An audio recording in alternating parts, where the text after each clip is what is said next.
Fait que on va remettre ça au Seigneur, OK? Fait que Seigneur, on se remet entre tes mains afin que tu puisses encore une fois prendre ta parole, Saint-Esprit de Dieu, pour nous éclairer. Car c'est toi qui renouvelles notre intelligence pour qu'on puisse toujours mieux et plus facilement marcher avec toi dans un monde qui de plus en plus s'oppose à toi. Alors, encore une fois, merci d'être avec nous, Seigneur Dieu. Dans le précieux nom de Jésus, Père. Amen.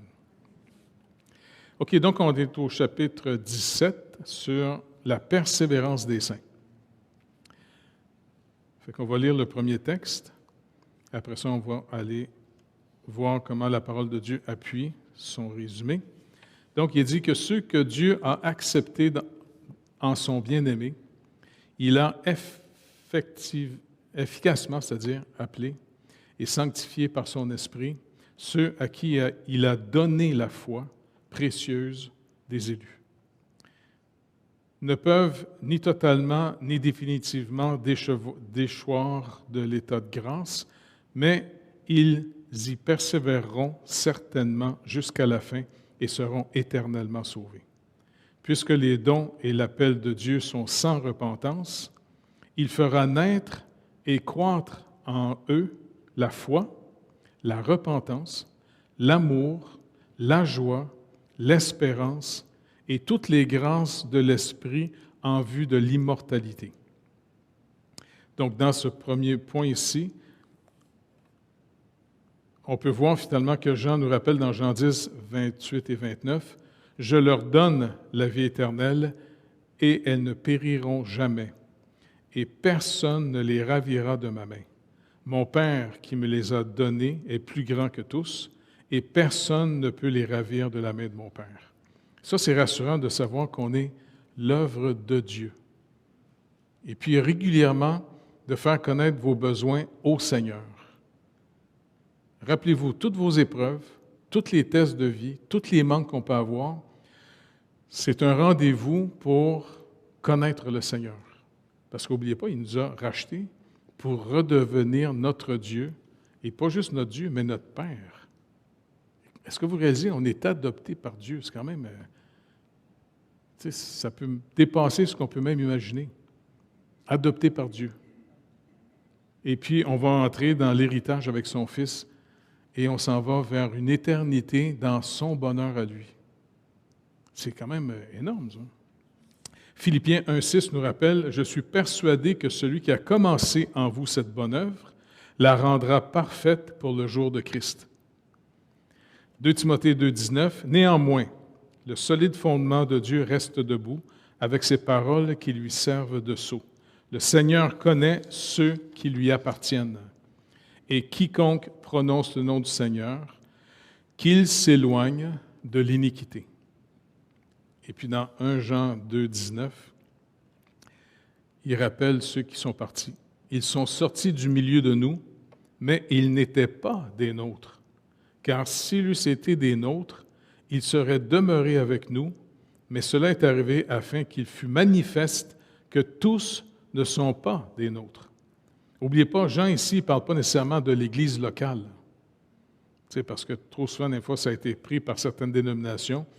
Et puis, on peut changer d'Église. Parce que dans le sens qu'il y a des saisons, il y a toutes sortes de périodes. Mais en réalité, tant que la personne continue à marcher avec le Seigneur, elle n'est pas sortie du milieu de nous. Parce que ce n'est pas le nous personnel, c'est le nous de Dieu, sa maison à lui. Fait que ça, c'est rassurant. Ici, dans le contexte, l'apôtre Jean rappelle aussi, parce qu'à son époque, n'oubliez pas, quand Jean a écrit son évangile et ses lettres, il a écrit, c'est un des derniers apôtres qui a écrit, puis il a écrit, je pense, il avait quasiment 90 ans quand il a écrit, à la fin de ses jours. Et quand lui a écrit, il voyait l'Église dans un défi. Parce qu'on n'était plus dans l'Église de la première génération. On était rendu dans une deuxième puis une troisième génération. Et malheureusement, le danger, c'est qu'il y a des gens qui s'adaptent pour récupérer finalement, entre guillemets, cette nouvelle croyance qui sortait, la nouvelle alliance. Et comme Paul a averti les anciens de l'Église d'Éphèse lorsqu'il les avait appelés à Milet pour leur parler, en leur rappelant que c'est la dernière fois qu'ils étaient pour se voir parce qu'il leur annonce qu'il va se faire tuer éventuellement. Il dit maintenant, n'oubliez pas, le Seigneur vous a confié son Église, les gens qu'il a rachetés par son propre sang. Et il leur rappelle aux anciens qu'ils ont la responsabilité de protéger les gens et spécialement des loups qui s'en viennent. Et puis l'apôtre Paul prend un langage assez carré. Hein? Les faux enseignants, les menteurs, ils les appellent les chiens. Parce qu'n'oubliez pas, en Israël, les chiens, c'est un animal impur. Et il nous met en garde, faites attention. Il y en a qui se déclarent au Seigneur, mais regardez leur comportement de vie. Et si ce n'est pas correspondant, faites attention. Parce que quand il va écrire sa lettre, il va rappeler que ici, c'est les gnostiques. Puis les gnostiques disaient qu'ils avaient un pouvoir qu'eux seuls pouvaient ouvrir l'intelligence des gens. C'est comme s'il y avait un pouvoir spécial, le gnosticisme à l'époque. Et Jean les met en garde contre ces gens-là. Puis malheureusement, jusqu'à aujourd'hui dans l'œuvre, je ne veux pas être méchant, tu sais, c'est facile de faire le procès de l'Église catholique avec les faux curés qu'il y a eu, parce qu'il ne faut pas oublier qu'il y en a eu des vrais et des bons, autant dans les religieuses que... il y a des gens qui ont vraiment fait un vrai travail. Moi, je suis sûr qu'il y a eu là-dedans des vrais sauvés, qui ont marché dans l'intégrité. Mais ça prend un salaud pour faire un impact énorme. Et puis, dans le mouvement évangélique, il y en a aussi des salauds. Faites attention. N'ayez pas peur de juger si c'est de l'intégrité. Regardez le comportement. Parce que finalement, comme il dit ici, puisque les dons et l'appel de Dieu va produire dans notre vie, va faire croître en eux la foi. D'abord, est-ce que ceux qui enseignent manifestent qu'ils ont une confiance d'abord dans le Seigneur, ou bien c'est des gens qui essaient de manipuler l'Assemblée pour réaliser leur projet? Là, on n'a déjà pas un vrai coach du Seigneur, parce qu'en réalité, il n'est pas en train de montrer aux gens « Donnez si le Seigneur vous met à cœur, mais donnez pas si le Seigneur ne vous met pas à cœur. » Comprenez? Et puis, finalement, Jean rappelle qu'il y a eu les gnostiques, puis après ça, il va dire « Faites attention aux gens qui disent qu'ils marchent dans la lumière, mais si leur comportement est ténébreux, c'est des menteurs. » Fait que c'est Jean qui écrit ça, sous l'inspiration du Saint-Esprit. Donc, c'est « Soyons prudents. » Très prudents. OK?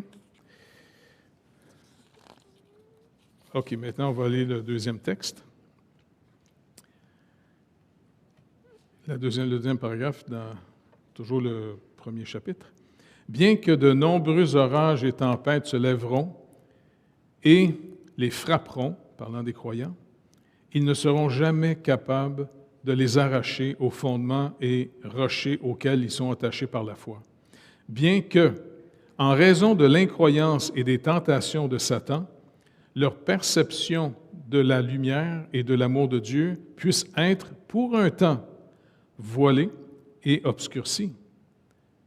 Lui demeure toujours le même, Dieu demeure toujours le même, et ils auront l'assurance d'être gardés par la puissance de Dieu pour son salut. » Donc, encore une fois, Psaume 89, 32, 33 nous rappelle « S'ils violent mes préceptes et n'observent pas mes commandements, je punirai de la verge leur transgression et par des coups de leur iniquité. » 1 Corinthiens 11, 32 « Mais quand nous sommes jugés, nous sommes châtiés par le Seigneur, afin que nous ne soyons pas condamnés avec le monde. »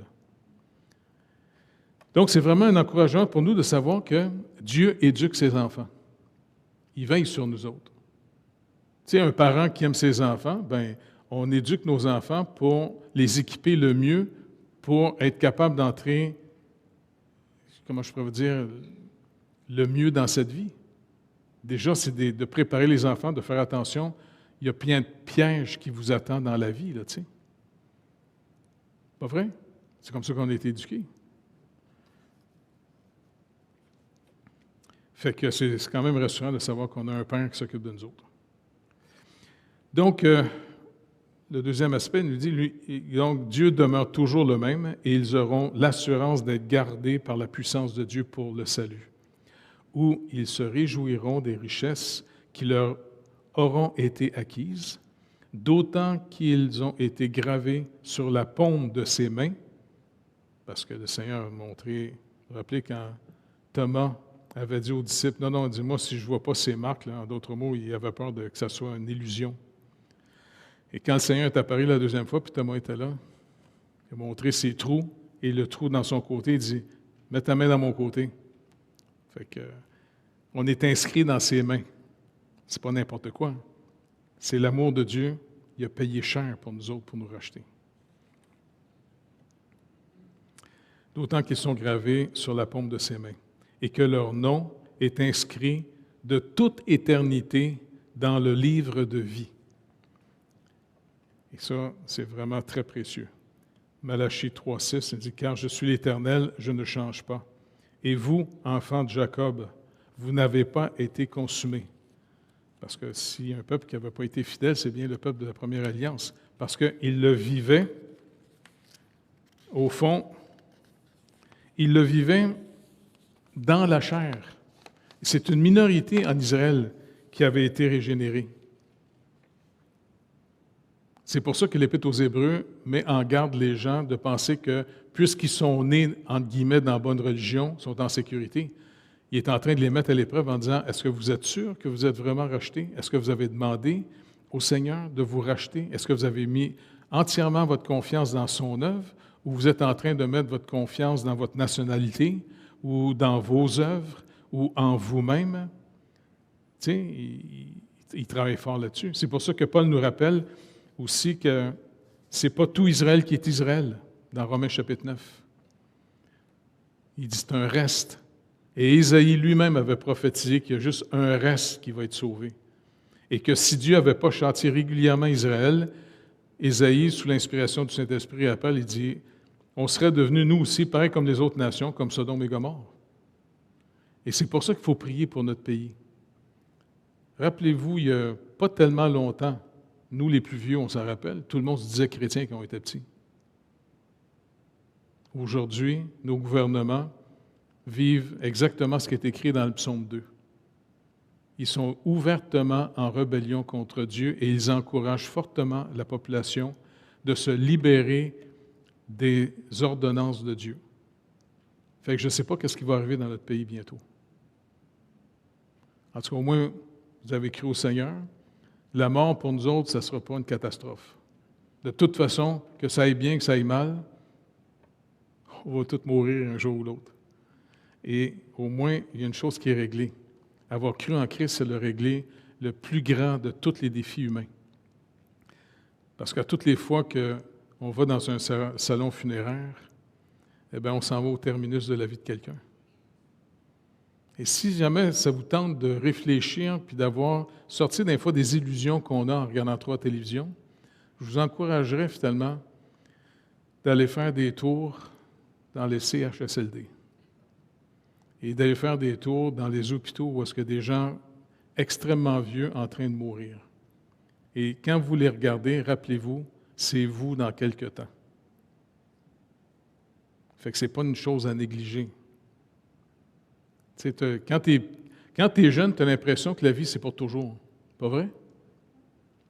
Avez-vous remarqué, passer un certain âge, c'est comme un papier de rouleau de toilette, c'est 360 degrés, mais il tourne plus vite.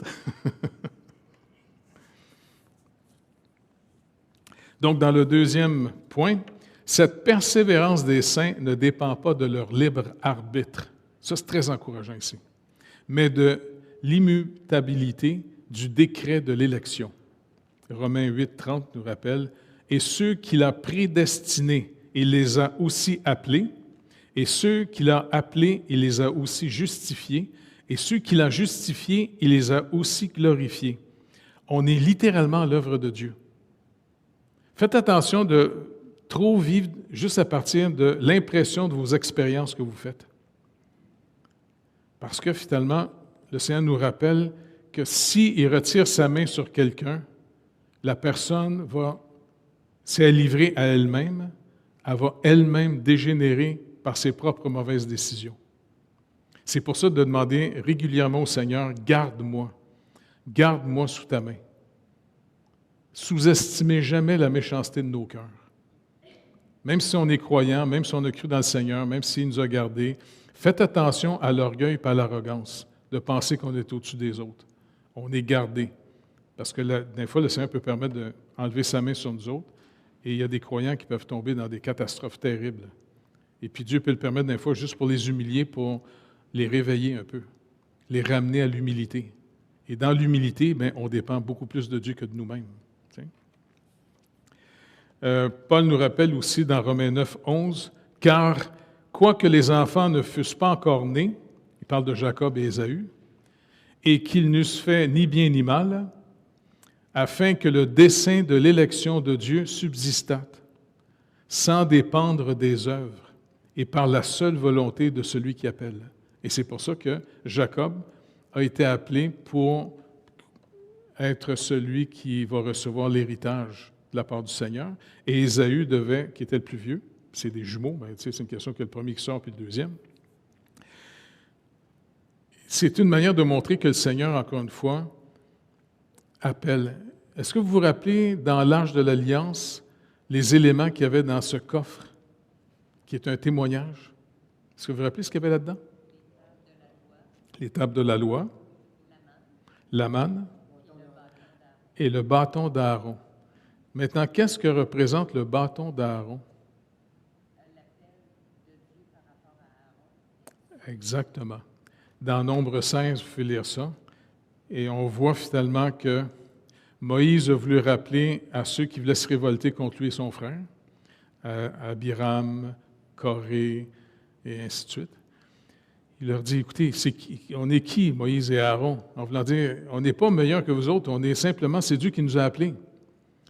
Puis il a dit, regardez, même il réalisait que ça ne donnait rien de raisonner avec ces gens-là, parce que quand quelqu'un est rempli d'orgueil, qui est rempli de lui-même, eh bien, il va toujours trouver chez son adversaire les faiblesses et les fautes pour le disqualifier, pour se mettre à sa place. Puis Moïse voyait que ça ne donnerait absolument rien de parler avec eux. Alors, il a dit, va vous amener devant le Seigneur. Vous représentez les 12 tribus d'Israël. Chacun des chefs des 12 tribus, venez avec une verge, un bâton. Et puis, Aaron représentait les Lévites. Fait qu'il dit, on va planter ça dans la tente de l'Éternel. Et demain matin, présentez-vous avec des encensoirs et on va voir la réponse du Seigneur. Et le lendemain matin, quand ils sont présentés là, les 12 bâtons secs et morts, le seul qui a produit finalement des fleurs et des amandes, c'est celui d'Aaron. C'est une super belle image que quand Dieu appelle quelqu'un, c'est lui, Dieu, qui le rend capable de l'œuvre. Et ça, c'est vraiment important pour nous autres. C'est pour ça que, même en tant que pasteur, là, le rôle qu'on a à jouer, c'est toujours de voir à qui Dieu envoie le ballon pour qu'on assiste la personne après dans l'œuvre que Dieu est en train d'ouvrir. Aaron était appelé, et comme ici dans Romains 8, 30, si Dieu a appelé Aaron, il l'a justifié. Et s'il l'a justifié, de sa propre justice et non pas celle d'Aaron qui était meilleure que celle des autres, parce qu'n'oubliez pas, Aaron, il a faibli face à la pression du peuple. C'est lui qui a fait le veau d'or. Vous vous rappelez? Fait que c'est pas qu'il était meilleur que les autres. Dieu l'a appelé. Et puis, c'est comme ça, finalement, qu'il nous a laissé le témoignage dans l'Arche de l'Alliance. La manne, c'est le pain que Dieu donnait. Et puis, les tables de la loi, c'est la loi selon laquelle Dieu va juger. Et puis, finalement, le bâton d'Aaron, c'est quand Dieu appelle, c'est que lui paye la note. Et c'est intéressant parce que quand Dieu parle à quelqu'un, il produit ce qu'il dit. C'est pas juste de l'information. C'est ça qui est fascinant. Moi, en tout cas, je trouve la leçon, finalement, la plus belle de l'enseignement de l'école de Jésus, c'est les gars dans la chaloupe, puis que Pierre dit, ils paniquent tous les gars, parce que c'est rare que tu sois un gars marcher sur l'eau, hein, quand même. La nuit, surtout, ça va être un petit peu stressant de voir ça. T'sais. Et que Pierre a un réflexe étrange. Si c'est toi, Seigneur, Appelle-moi. Et il entend, viens. Et est-ce que vous réalisez qu'il a marché ses eaux? C'est pas que Pierre se pratiquait, qu'il faisait de la lévitation naturelle, là. Quand le Seigneur parle, il a le pouvoir de faire ce qu'il dit. En disant « viens », bien, il a marché sur la puissance que le Seigneur lui a donnée jusqu'à ce qu'il se détourne du Seigneur en regardant les vagues, le vent, puis tu sais, il s'est raisonné en tant que pêcheur, il est habitué d'être sur l'eau. Tu sais, c'est comme ça, pas de bon sens que je fais là, tu sais, voum, il est rentré dans l'eau. Puis le Seigneur, dans son amour, bien, il l'a pogné. Puis, OK, tu sais, viens dans mon petit Pierre, tu sais. Puis il a reproché, pourquoi tu as manqué de foi? Tu t'es détourné de ce que je t'ai dit pour te confier dans ce que tu penses. Et il pensait quelque chose de très logique et naturel. Pas vrai? Si jamais vous allez en vacances sur un lac, exercez pas votre foi en marchant sur l'eau. Ça marche? Ou sinon, ben, faites ça avec une ceinture de sécurité puis pour flotter. Donc, il dit après ça, lequel découle du libre et de l'immuable amour de Dieu le Père. Tout notre salut, toute l'œuvre, tout ce qu'on vit avec Dieu découle de son libre amour. Il ne nous aime pas parce qu'on est meilleur que les autres. Il a décidé de nous aimer librement. Et c'est pour ça que le croyant ne doit jamais devenir arrogant et orgueilleux contre les autres. Parce que s'il perd de vue que Dieu l'a aimé par pure grâce, il ne nous a pas aimés en disant « Oh, wow, j'ai aimé, ça c'est la crème de l'humanité. » Comment on a juste à se regarder un petit peu, puis hein? C'est assez facile de se rappeler que c'est une pure grâce d'avoir été sauvé et de marcher avec le Seigneur, pas vrai? Si ça vous manque d'un fois, on peut jaser avec nous autres, puis se rappeler entre nous autres ce qu'on est. Donc, c'est pour ça que ça doit garder en nous la compassion pour les gens qui ne sont pas sauvés, qui résistent encore à l'appel de Dieu. Puis de ne pas nécessairement avoir un mépris contre eux autres, mais d'avoir même une compassion en disant, quand tu regardes un non-croyant, rappelle-toi, tu te regardes avant que Dieu t'ait saisi. Ça, c'est nous autres. Et puis, là, on peut aller voir le Seigneur puis d'intercéder en disant, écoute, Seigneur, si nous autres, on s'est tournés vers toi puis on a décidé de croire en toi, bien, tu nous dis par ta parole qu'il y a quelque chose qui a précédé notre décision. C'est toi qui nous as appelés. Maintenant, tu nous as donné accès à ton trône de grâce. Tous ces gens-là qui marchent sur la rue, là, ils sont à un battement de cœur d'entrer dans l'éternité, soit dans une nuit éternelle, ou pourquoi ils se priveraient du don gratuit de la vie éternelle? Et c'est pour ça que développer, dans l'évangélisation, développer l'intercession pour vos voisins. Tu sais, notre champ de mission, là, c'est tous ceux qui sont autour de nous autres. Pas besoin d'aller jusqu'en Afrique, là. Tu sais, nos familles, nos enfants, nos petits-enfants, nos cousins et nos cousines, les voisins autour de nos maisons, toutes les gens que vous côtoyez, les gens au travail, ça, c'est le premier champ de mission qu'on a. Notez-le et puis intercédons. Allons devant le trône de Dieu en disant, tu me donnais accès à ton trône de grâce. C'est pour ça que quand je suis revenu à Cartierville, bien, j'ai prié pour Yves aussi. Il restait en avant de chez nous. On allait à l'école ensemble. Et puis, le Seigneur a touché son cœur. Hein? Même quand tu revenais de la baie James, tu te rappelais? Et puis les gars, ils me mettaient tout dehors, les deux Courville, puis toute la gang. Tu te rappelles Pierre de Courville, le plus vieux? Écoute bien, Jeff, il dit, tu peux venir à la maison si tu veux, mais amène pas ton Jésus. Moi, c'est comme littéral, là, tu sais. Puis en plus, il m'a dit ça au mois de février. Je ne laisserai pas Jésus dehors, tu sais, il fait fret. Mais je me suis dit, OK, je vais prier pour vous autres, les gars. Et puis même, tu te rappelles, Claude, il s'est converti. Il était arrogant contre moi, il ne voulait rien savoir. Et puis, je priais pour lui, puis un jour, il a téléphoné à ses frères. « Hey, les gars, il faut que je trouve Jeff, j'ai fait un cauchemar. Il a rêvé ce que j'y ai dit. J'ai dit, Claude, tu ne te rends pas compte de ce qu'on est. Mais si le Seigneur te donne la repentance, il va te montrer jusqu'à quel point on est pourri. Parce qu'on est des spectaculaires, capables de se raconter des bonnes choses à notre sujet pour être dans une ignorance totale du vrai nous autres. On aime ça se raconter. Et puis, il avait fait un cauchemar, le gars, puis il m'a appelé. Et puis, il a vu ce qui était, puis c'était un rêve tellement fort, il n'en revenait pas. Bien, je dis, Claude, c'est parfait, sais-tu quoi? Le Seigneur t'a fait un cadeau. Ah oui, mais c'était peurant, ça. Non, mais c'est un très beau cadeau. Tu veux-tu demander au Seigneur de te sauver?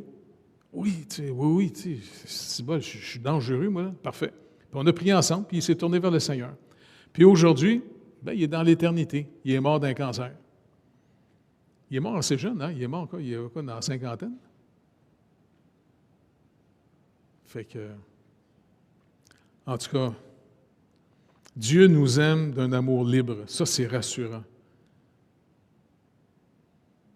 Et puis, c'est étrange pour nous autres parce que nous autres, on vit dans un monde où on essaie de se séduire, de se charmer, puis d'acheter l'affection des uns et des autres. Mais au moins, Dieu, il nous a, lui, aimé le premier. Et c'est parce qu'il nous a aimés, Jean dit, qu'on aime après. Parce qu'on est aimé d'un amour qu'on n'a pas charmé puis acheté. On est aimé d'un amour libre que Dieu nous a aimé. Et ça peut vraiment nous rassurer. Donc, encore une fois, lequel découle du libre et immuable amour de Dieu le Père, de l'efficacité, du mérite et de l'intercession de Jésus-Christ et de l'union avec lui. Écoutez, c'est l'efficacité du mérite et de l'intercession du Seigneur Jésus. Le Seigneur Jésus a intercédé pour nous. Et maintenant, il nous dit, vous êtes en moi, et il nous a donné le ministère de l'intercession. Écoutez, est-ce que vous réalisez le privilège qu'on a? En Jésus-Christ, comme lui a intercédé pour notre salut, il peut continuer à intercéder par nous pour les gens autour de nous. C'est pas le fun, ça? Quand vous annoncez l'Évangile, ne soyez pas surpris que les gens disent « je veux rien savoir ». Moi, souvent, je leur dis « je sais bien que tu veux rien savoir, je m'en fous, là, tu sais. Je vais prier pour toi. »« Non, non, tu ne prieras pas pour moi. »« Tu ne peux pas m'empêcher de prier pour toi. »« Non, non, non, on va t'empêcher. »« Non, non, tu sais, moi, même aux toilettes, je peux prier pour toi. Fait, tu vas essayer d'ouvrir la porte. Laisse-moi tranquille, je vais continuer à prier pour toi pareil. » Et puis, le Seigneur peut agir. C'est le fun parce qu'il n'y a pas un certain caractère qui se convertit. Tu comprends? Tu sais, en pensant, je ne sais pas, moi, quand je travaillais à Hydro-Québec, souvent, je regardais les gens, puis j'étais jeune chrétien en ce temps-là, tu sais, puis je regardais la face des gars, puis je me disais, qui c'est qui a une face d'élu ici, là-dedans, tu sais? Puis c'est ceux qui avaient les plus belles faces, qui avaient l'air sympathiques, ils ont été tous arrogants. Puis le gars qui me faisait le plus peur dans la place, une des places que je travaillais d'eau, c'était Normand Lemay. C'était le joker total, tu sais. Et c'est le premier qui s'est tourné vers le Seigneur. Et puis, vraiment, le Seigneur l'a séduit d'une manière incroyable. Puis après ça, à tous les midis, on mangeait ensemble, puis les autres sont tous venus au Seigneur aussi. Et puis, quand j'ai fini mon contrat, bien, je dis, Normand, je te les confie parce que moi, je dois partir. Fait que Normand a continué à s'occuper d'eux autres. Tu sais. Normand Lemay, pas croyable. Non, c'est béni de voir comment Dieu, il se sert de nous autres. S'il vous plaît, développez le privilège que vous avez d'être en Jésus-Christ et de dire au Saint-Esprit qu'on peut devenir des intercesseurs devant le trône de Dieu, parce que c'est comme ça que le Seigneur nous sauve. Après ça, il dit du serment de Dieu. Hébreux 6, 17, 18 dit « C'est pourquoi Dieu, voulant montrer avec plus d'évidence aux héritiers de la promesse l'immuabilité de sa résolution, intervient par un serment afin que, par deux choses immuables, dans lesquelles il est impossible que Dieu mente, nous trouvions un puissant encouragement dont le seul refuge a été de saisir l'espérance qu'il nous propose. » Donc, Dieu ne peut pas nous mentir. Il sauve les gens par pure grâce. Donc, c'est pour ça que c'est intéressant de voir que Pierre Baillargeon, qui, avec toute une équipe d'entre vous, qui allait finalement à la prison, d'annoncer l'Évangile. Tu sais, dans l'Assemblée, il y a des gens qui ont un passé lourd. Il y a, je ne le nommerai pas, là, mais il y a un gars qui a passé 25 ans en prison, qui a tué quelqu'un. Il s'est converti. Pour aujourd'hui, bien, c'est un frère avec nous autres, puis il est complètement transformé. Il y a toutes sortes, on est toutes sortes de fêlés sauvés. C'est ça qui est le fun. Tant mieux si on peut avoir tout le catalogue des péchés dans l'Assemblée. Et puis, si vous connaissez Christ, vous êtes capable de reconnaître quelqu'un qui a été brisé comme vous dans votre domaine pour savoir comment le consoler, puis comment l'amener à la seule espérance qui peut vraiment délivrer la personne. Donc, c'est vraiment fascinant, la vie chrétienne. Après ça, ça continue au point 7, là. De la présence permanente de son esprit, de la semence de Dieu en eux, point 7, 1 Jean 3, 9, quiconque est né de Dieu ne pratique pas le péché, parce que la semence de Dieu demeure en lui. Il ne peut pécher parce qu'il est né de Dieu. Donc, cette phrase-là est forte. Souvent, on la comprend mal. Mais ça veut dire qu'un croyant né de Dieu, et en passant, est-ce que vous réalisez que la parole de Dieu dit que notre nouvelle naissance, c'est qu'on est né de Dieu? C'est pas capotant, ça? On est né de Dieu. Tu sais, j'ai hâte de voir ce que ça va donner, parce que le Seigneur dit, de toute façon, vous êtes cachés en Christ, puis Christ est caché en Dieu. Alors, quand Christ paraîtra, alors vous paraîtrez. On ne sait même pas ce qu'on est encore. Parce que ce qu'on voit là en ce moment, c'est ce que la chair reproduit la chair. Pas vrai? Mais un jour, on va voir qu'est-ce que c'était la nouvelle naissance. Né de l'Esprit, né de Dieu. On est né de Dieu. Hey, c'est capotant, cette affaire-là. On peut demander au Seigneur qu'il nous en parle un peu en disant, tu sais, on est né de toi, ça veut dire quoi, là? Tu sais, on n'est pas juste des créatures, là. On est juste de l'argile que tu as rendue vivante, là. Puis le Seigneur dit, non, vous en venez venir dans ma maison et vous allez partager le règne avec mon Fils unique, le seul engendré de Dieu. Et le Seigneur nous donne finalement de naître de nouveau de sa nature. C'est comme inimaginable, cette affaire-là. On est né de Dieu. Et c'est pour ça que dès qu'on commence à s'aventurer vers le mal, vers le péché, tout de suite, normalement, notre conscience nous fatigue. Tu sais? Et ça, c'est un bon signe. Ça veut dire que vraiment l'Esprit de Dieu agit en nous. Tu sais? Un vrai croyant ne peut pas vivre dans le mal sans problème. Quelqu'un qui se dit croyant, mais qui vit dans le mal, dans le mensonge, dans la manipulation, dans la violence, tu te dis, écoute, réveille-toi, tu te racontes des histoires. Fais attention à la religion. Parce que la religion, ça peut séduire bien du monde. C'est la nouvelle naissance qui sauve, ce n'est pas la religion qui sauve. Et pour finir ce chapitre qui dit, « Et la nature de l'alliance de la grâce, de tout cela résulte son caractère certain et infaillible. » Jérémie 32, 40 nous dit, « Je traiterai avec eux une alliance éternelle. » C'est pour ça que l'ancienne alliance était une alliance temporaire en vue de l'alliance éternelle que Jésus a inaugurée à la croix par son sang. Il dit, « Je ne me détournerai plus d'eux. Je leur ferai du bien et je mettrai ma crainte dans leur cœur afin qu'ils ne s'éloignent pas de moi. » Ça, c'est vraiment l'œuvre de Dieu dans nos vies. C'est pour ça qu'on ne peut même pas péter nos bretelles en pensant qu'on est meilleur que les autres d'avoir persévéré. C'est vraiment la vie de Dieu en nous et de rester sensible à ça. La crainte de Dieu nous garde énormément. Je ne sais pas si... est-ce que certains d'entre vous, vous avez déjà craint vos parents? Oui? Moi, je craignais mon père, c'était un policier. Puis, tu sais, j'étais tout aussi rebelle que les jeunes de mon époque, dans Cartierville. Là. Et puis, à l'époque, c'était simplement d'aller... puis, en même temps, c'est bizarre, tu sais, je n'aimais pas la bière pantoute. Je crois que c'était pas bon pantoute.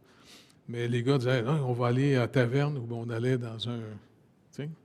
Puis je disais, non, j'ai pas 18 ans, les gars, tu sais, on avait 15-16 ans à l'époque, tu sais. Puis on se faisait des fausses cartes. Puis à l'époque, vous vous rappelez, il y avait des descentes dans les tavernes, tout ça, hein? Il y en a-tu encore? Ah oui? Fait que moi, je dis, non, les gars, je vais... Puis tu dis, ah, quoi, t'as peur, t'es non peureux. Tu sais, quand t'es jeune, tu veux pas avoir l'air d'un peureux. Non, je dis, non, les gars, écoutez bien. Si jamais là, il y a une descente qu'on se fait pogner à la police, là, vos parents vont venir vous chercher, oui. Mais moi, le problème, là, c'est que ça risque d'être mon père qui vient m'arrêter. Fait que, tu sais, je ne suis pas intéressé que mon père, finalement, je me ramasse à son poste de police parce qu'il m'a mangé une Moses de volée en rentrant à la maison. Fait que la crainte de mon père, ça m'a gardé de bien des niaiseries. J'ai hâte de le revoir. Il est au ciel, là, tu sais. Ça va être le fun. On va rire ensemble quand on va se voir. Le troisième point pour finir. En raison des tentations de Satan et du monde, de la prédominance de la corruption rémanente en eux et de la négligence des moyens de sauvegarde, les saints peuvent tomber dans de graves péchés et pour un certain temps y demeurer. Matthieu 26, 70. Mais il le nia devant tous, disant, « Je ne sais ce que tu veux dire. » Ça, c'est Pierre qui est en train de... trop heureux, panique bien raide, tu sais. Le Seigneur est en train de se faire juger et Pierre est en train de le renier. Verset 72, je me rappelle, « Il le nia de nouveau avec serment. » Il a juré qu'il ne connaissait pas. « Je ne connais pas cet homme. » Verset 74, « Alors il se mit à faire des imprécations et à jurer. « Je ne connais pas cet homme. » Aussitôt le coq chanta. Quand il a entendu le coq, c'est vraiment intéressant. Le texte nous rappelle que Pierre était dans la foule, Jésus était sur une estrade en train de se faire juger, humilier, tu sais. Et il dit, le Seigneur regarda Pierre. Moi, je suis sûr qu'il ne l'a pas regardé en disant, « Moi, tu étais à gueule. » Il l'a regardé avec compassion en disant, « Je te l'avais dit, Pierre, tu comptes trop sur toi pour marcher avec moi. » Et ça, c'est la leçon qu'ils ont eu le plus de difficultés à apprendre. Comment marcher avec le Seigneur, il faut compter sur lui. Comptez pas sur vos forces naturelles. Comptez sur lui. Pierre compterait trop parce qu'il disait, « Non, si tous les autres t'abandonnent, moi, je ne t'abandonnerai jamais. » Puis c'est là que le Seigneur dit, « Non, non, Pierre, regarde bien. Le coq n'aura pas le temps de chanter, tu vas me renier 3 fois. Je te le dis d'avance, mais j'ai prié pour ta foi. » Encore une fois, s'il a pu passer au travers contrairement à Judas, c'est que Jésus a prié pour sa foi. La foi, c'est le Seigneur qui la produit en nous. Ce n'est pas nous autres qui produisons la foi. C'est le Seigneur qui produit. C'est pour ça, n'ayez pas peur de demander. Demandez. Essayez pas de le faire par vous-même. Recevez. Demandez pour recevoir son aide, son amour et que demandez régulièrement que votre foi soit nourrie par le Seigneur. C'est ça qui va nous donner de passer au travers. Comptez pas sur vous. Relisez les évangiles, regardez la leçon que Jésus leur apprend sans arrêt. Il ne veut pas faire une école de pharisiens plus plus. Ces pharisiens plus plus, c'est des gens qui comptaient sur eux autres. Jésus dit non, sans moi, vous ne pouvez rien faire, comme il dit dans Jean 15. Mais par contre, cette phrase-là, de manière positive, par contre, parce que je vous donne, parce que je peux faire, vous pouvez tout faire ma volonté. Donc ça, c'est quelque chose qu'on doit se rappeler entre nous autres quand ça ne va pas bien. On s'en parle, on peut avoir compassion les uns des autres. Puis après, savez-vous quoi? On s'arrête en disant, OK, sais-tu quoi? On va faire connaître ton besoin au Seigneur. On va lui demander qu'il vienne à ton secours. Plutôt que de dire, non, comment, brasse-toi, comment, t'es capable. Il faut arrêter de parler de même. Je veux dire, vous allez juste écraser la personne plus qu'autre chose. Puisons dans le trésor de sa grâce, au trône de sa grâce. Et savez-vous quoi? On va être de plus en plus des témoins de lui. Et quand vous allez parler du Seigneur aux gens, vous n'allez pas parler comment vous êtes bon, puis que vous êtes religieux, puis que vous êtes ci. Non, vous allez parler à quel point Dieu est miséricordieux envers vous, comment Dieu est bon envers vous, comment il vous a relevé à tous les fois que vous êtes barré en marchant, puis vous êtes barré par vos lacets. On parle de lui. Et plus notre foi est fortifiée comme ça, honnêtement, plus notre marche avec le Seigneur devient plus facile. Moi, je trouve ça bien plus facile aujourd'hui de marcher avec le Seigneur que quand j'ai commencé, quand je me suis converti. Puis malgré tout ce que j'ai vu, puis vraiment les expériences que j'ai faites qui étaient vraiment incroyables, mais je ne connaissais pas encore comment on dépend du Seigneur. J'étais sur l'idée qu'il fallait que je grimpe la montagne. Vous vous rappelez l'histoire que je vous raconte souvent, là, mon histoire de cigarette, là? Ça, là, pour moi, ça a été une clé de ma vie chrétienne. Ça faisait peut-être 2 ans que j'étais converti, et puis j'étais retourné en France, tu sais, ça faisait 6 mois, 1 an que je restais là, puis j'essayais d'arrêter de fumer tout le temps. En tout cas, les fumeurs, vous allez me comprendre, c'est pas facile d'arrêter de fumer. Hein? Tu es capable d'arrêter de fumer quand tu as fini une cigarette.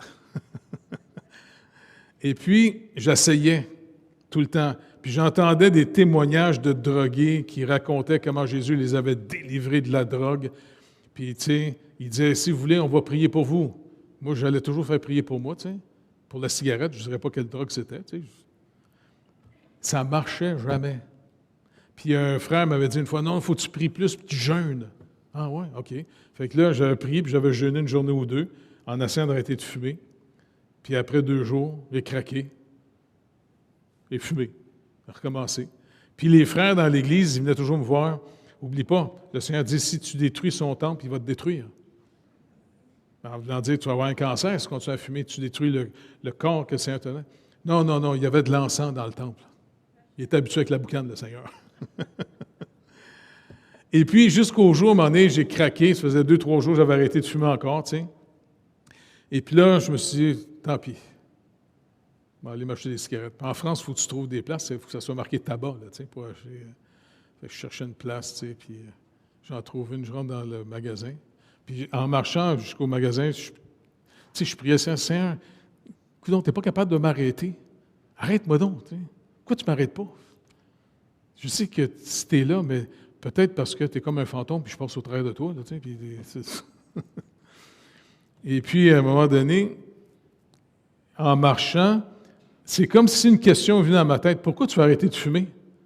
Ben, il paraît que c'est pas correct. Un chrétien, ça ne fume pas, je sais pas. Et puis, le Seigneur m'a montré quelque chose de fantastique. Tu veux arrêter de fumer pour te conformer au groupe. Je dis, ben, il me semble que c'est ça qu'il faut faire, non? Non. Pourquoi tu as commencé à fumer? Tu as commencé à fumer pour te conformer à l'ancien groupe. Là, tu viens de changer de gang, et puis les losers, c'est les fumeurs à cette heure. Et puis, tu essaies de devenir finalement un winner qui ne fume pas. Tu veux grimper, tu veux charmer. C'est comme une manière d'essayer. Tu comprends? Ben, je dis, c'est vrai, c'est que je fume pas. Je suis complètement off, moi, là. Tu as raison. Tableau, non, je suis donc tordu, moi, là. Je suis donc fêlé. Ça n'a pas de bon sens. Je suis pas vrai. Je te demande pardon, tu as raison. Puis là, je marchais, puis là, j'arrive dans le magasin, et puis c'est une petite madame qui était là, je dis, plutôt que de demander 2 paquets de Gaulois, je me trompe, 2 paquets de menthe. Mais vu que je suis trop gêné, tu sais, les Français, il ne faut pas tes écœurs trop vite, hein, ils répondent vite. Fait que la madame apprend un petit banc en plus pour essayer d'aller chercher les pots, tu sais. Puis pas grave, m'a payé ça, m'a prendre les menthes, m'a marché jusqu'au prochain magasin de tabac, tu sais. Fait que je paye les menthes, merci madame, bye-bye. Je mange les menthes. Étrangement, en mangeant ces petits bonbons-là, en m'en allant vers l'autre magasin, je ne sais pas comment vous expliquer, j'ai plus eu le goût de fumer. Je ne sais même pas comment expliquer ça. Et puis je dis, bon, ben, hey, j'ai pas le goût de fumer, OK. Je ne fumerai pas tant que le goût ne reviendra pas. Je dis, écoute, Seigneur, je vais arrêter de me battre contre ça, moi, je ne suis pas capable. Mais savez-vous quoi? J'ai plus jamais eu le goût de fumer. Et mieux que ça, c'est comme s'il m'avait enlevé l'idée de fumer. Parce que c'est pas juste le goût de fumer. Pour moi, fumer, c'était prendre une pause. Je ne sais pas comment vous expliquer ça.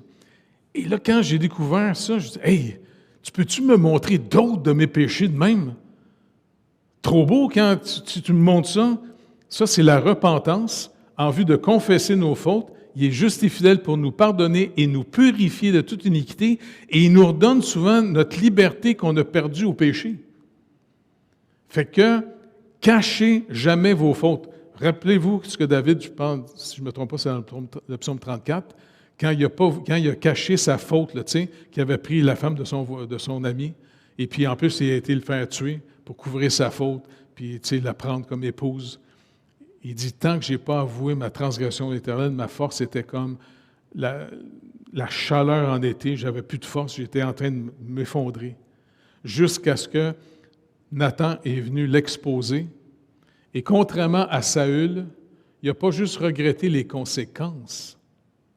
Faites attention, il y a une différence entre regretter les conséquences de vos mauvaises actions, puis ce que ça fait, versus la vraie repentance. La vraie repentance, tu la vois dans la lumière de Dieu. C'est plus profond que juste les conséquences. Et David, contrairement à Saül, il a vraiment vu sa faute et dit, je ne contesterai pas ton jugement. Si tu me tues, tu as raison.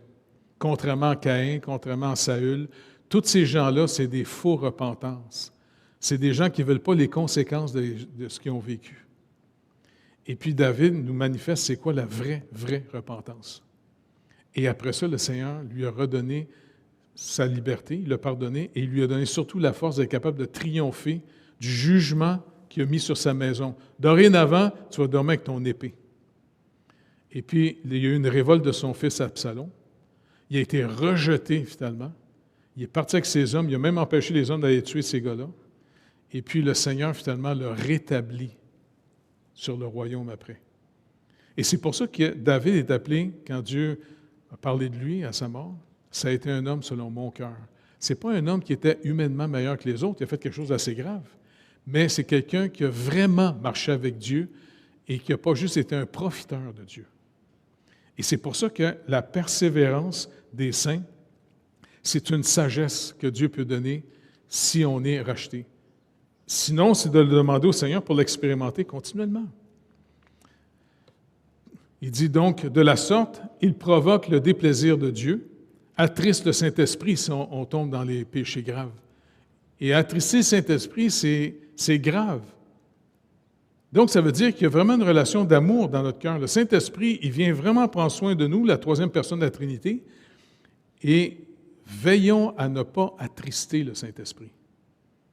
Et si jamais on pense qu'on l'a attristé parce qu'on a fait quelque chose de tout croche, on a menti, on a trompé quelqu'un, n'importe quoi, confessez votre faute au Seigneur en disant « Je te demande pardon, tu as raison, je suis coupable. » Et puis, laissez Dieu agir sur vous après, parce qu'il nous éduque après. Il veut nous faire entrer et participer à sa sainteté de plus en plus. Et la sainteté de Dieu, c'est une liberté du mal. Être libéré du mal. N'oubliez pas, la journée qu'on va mourir physiquement, on va être totalement libéré du mal. Et puis, on va rentrer dans la présence de Dieu pour toujours. Et quand on va ressusciter pour participer à la nouvelle création, à la fin, quand on va tout revenir ensemble, vous allez avoir des corps soutenus par la vie de Dieu. Et on va être pour toujours séparés totalement du mal, du péché, de la maladie, de la mort. Et nos relations vont être d'une pureté totale entre nous autres. Pour l'instant, progressons. Soyons prudents. C'est tout.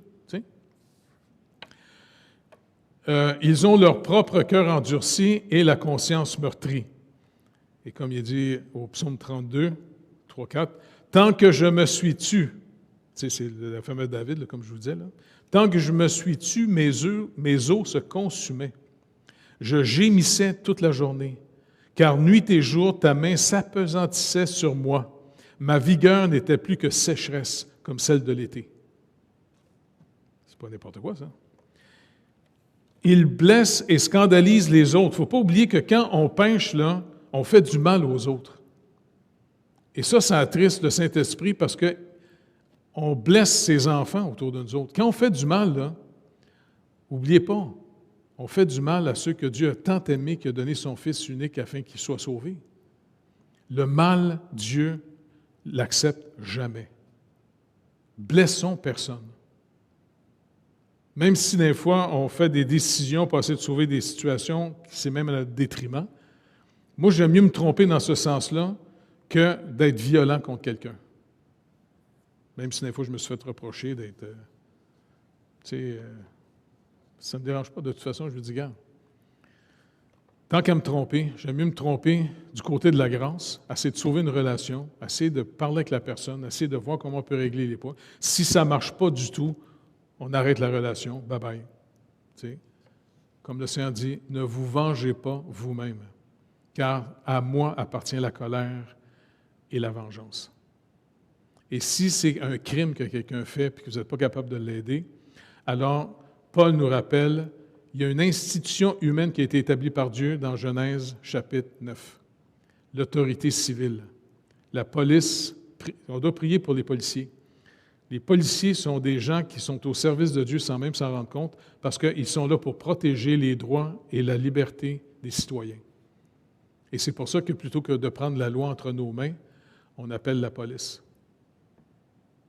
Vous savez, on n'a pas le droit, si un voleur vient chez vous puis il sauve, puis si vous courez dehors avec un bat de baseball puis que vous l'achevez dehors dans la rue, vous allez avoir des problèmes. Même il y a un gars, une fois, qui a rattrapé un pédophile qui avait abusé de son enfant. Il l'a retrouvé, il a donné une volée, pas à peu près. Et puis, c'est sûr que le juge ne savait pas trop comment gérer le point, en disant « c'est parce que vous ne faites rien face à ces choses-là ». Le gars s'est vengé contre eux. Et puis, ils ont dit « il ne faut pas faire ça, parce que si la population commence à prendre la loi entre leurs mains et se faire eux-mêmes justice, on va rentrer finalement dans un chaos dangereux, comme dans le Far West. » C'est pour ça qu'on doit prier pour nos autorités civiles. C'est important, bibliquement, devant Dieu. Ne vous vengez pas vous-même. Après ça, il dit « Cependant, ils renouvelleront leur repentance et seront gardés par la foi en Christ Jésus jusqu'à la fin. Et comme il est dit dans Luc 22, 32, « Mais j'ai prié pour toi, il parle à Pierre, afin que ta foi ne défaille point. Et toi, quand tu seras converti, affermis tes frères. » Et Pierre est devenu, un coup qui est revenu au Seigneur, puis n'oubliez pas, il a pleuré amèrement. Il a vu à quel point il n'avait pas su comment marcher avec le Seigneur, il comptait trop sur lui-même. Mais quand il s'est converti, en d'autres mots, quand il a appris la leçon que pendant 3 ans de temps, il écoutait intellectuellement, mais qui n'a pas mêlé la foi à ce qu'il avait entendu, eh bien, ce gars-là, il est devenu finalement un apôtre. Et puis, il a appris à des multitudes comment s'attendre au Seigneur plutôt qu'à eux-mêmes. Fait que ça, c'est vraiment encourageant. 61-62, toujours du verset chapitre 22. « Le Seigneur s'étant retourné regarda Pierre, et Pierre se souvint de la parole que le Seigneur lui avait dite. Avant que le coq chante aujourd'hui, tu me renieras 3 fois. Étant sorti, il pleura amèrement. » Donc, il y a eu une authentique repentance. Donc, on peut finir en demandant au Seigneur qu'il puisse continuer à nous éduquer. OK? On peut compter sur lui. C'est lui, notre Père. Il nous a accordé, par Jésus-Christ qui a payé la dette, l'esprit de la famille, le Saint-Esprit. On a le Saint-Esprit en nous, c'est pas n'importe quoi. Hein? Fait que Seigneur, on peut, comme tu le dis, demander et vous recevrez. Et Père, on vient te demander au nom de Jésus-Christ, pour la gloire de Jésus-Christ. Seigneur, on veut, Saint-Esprit de Dieu, être rempli de la connaissance de ta volonté, afin de marcher par ta puissance, par ton amour, par ta compassion et avec un esprit de reconnaissance de ce que tu nous as sauvés par pure grâce. Seigneur, on veut te demander une chose. D'abord, on ne veut pas blesser nos frères et sœurs. Et deuxièmement, on ne veut pas non plus salir ton nom, Seigneur Jésus. Aujourd'hui, il est rendu un mot blasphématoire. Les gens s'en servent pour vraiment comme te cracher au visage, Seigneur Jésus. On te demande, Seigneur, aussi que dans l'Église, on marche pour vrai avec toi. Car les hypocrites, les méchants, les menteurs qui se cachent dans les églises au travers des siècles ont servi à salir ton nom. Et les gens aujourd'hui se servent de tous ces gens-là qui n'étaient pas des vrais croyants, mais qui se sont déclarés croyants. Mais ils ne l'étaient pas pantoute. Et aujourd'hui, tu vois, Seigneur Dieu, au Québec, on sort tous les crimes de ces gens-là pour dire c'est parce qu'ils étaient chrétiens. Non, c'est parce qu'ils étaient, selon l'expression de Paul, des chiens. Fait que s'il vous plaît, Seigneur Dieu, garde-nous afin qu'on marche dans l'humilité, dans la reconnaissance avec toi. Merci d'avance, Père, et de glorifier le nom de Jésus par nos vies afin qu'on ne salisse pas son nom. Merci, Père. Amen. Dieu vous bénisse. Merci d'avoir pris le temps de venir encore ce soir.